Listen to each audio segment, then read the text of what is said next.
Hi Wy'east families, it's Kate. Today we're going to talk about the United States government.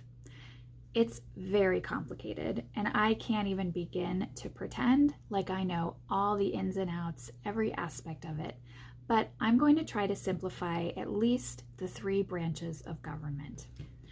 Some of you may remember earlier on this year when we played a rousing game of rock, paper, scissors during family worship. A few of you were there, and some of you got kind of upset when you didn't win. That explains politics right there. So how does rock, paper, scissors work? We use our hands. Rock, paper, scissors. And we play with somebody or other people, and each one of these throws gets a win. So here's what I mean. If you throw a rock beats scissors because it smashes it, right? If you throw a paper beats rock because it covers it up. And if you throw scissors beats paper because you can cut it. And that's kind of how the three branches of the government work. There are three branches of the United States government: the legislative, the executive, and the judicial branches. This creates what's called a separation of powers. The legislative branch works in the U.S. Capitol building. Legislate means to make laws. Inside the building are two houses of Congress, the House of Representatives and the Senate. The House writes what's called a bill and gives it to the Senate to look over. If the Senate thinks it's a good idea, they will send it to the executive branch in the White House, where the president works. Execute means make happen. The president will look over the bill and decide whether to sign it, making it a law, or veto it, meaning it won't become a law. If he or she signs a law, it may go to the judicial branch at the Supreme Court for review.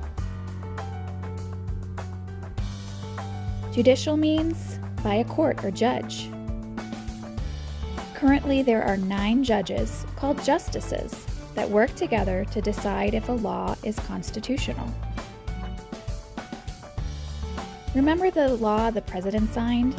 If that law is challenged, the justices will look it over very carefully and decide whether it adheres to our Constitution or not. If not, it's back to the drawing board for Congress to write a new law. How do all these people get these jobs? We vote. When we turn 18, we can have a say about who we want to be our representatives, senators, and president. But who votes for the Supreme Court? The president gets to pick the justices, so who we vote for president is very important, especially since the justices get to keep that job for their entire life. Our president right now, in 2021, is Joe Biden. He chose to have Kamala Harris as his vice president. She's the first woman and the first person of color to hold that position. This is our current Supreme Court. There are too many Congress people to show here because each state gets 2 senators and different numbers of representatives depending on how many people live in that state. These are Oregon Senators Jeff Merkley and Ron Wyden. And very soon, we will have 6 representatives for the state of Oregon because our population grew. Whew, that is a lot of information. I hope you at least can recognize now how important it is to vote when you can.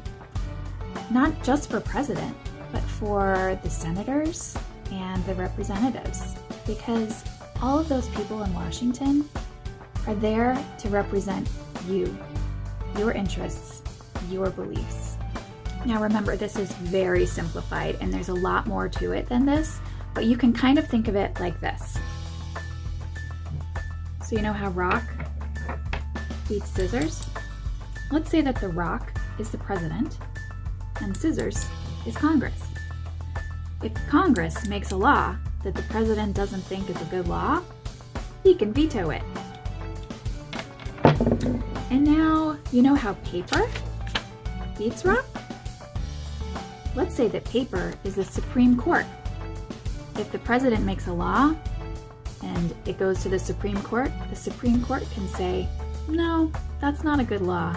It's not constitutional. Throw it out. And finally, remember scissors were Congress? If the Supreme Court threw out a law, Congress can make another law, essentially beating the Supreme Court. Again, it's much more complicated than that, but let's think of it as the rock, paper, scissors of the three branches of government. We need each and every one of our branches of government to be strong and to represent who we are as a country.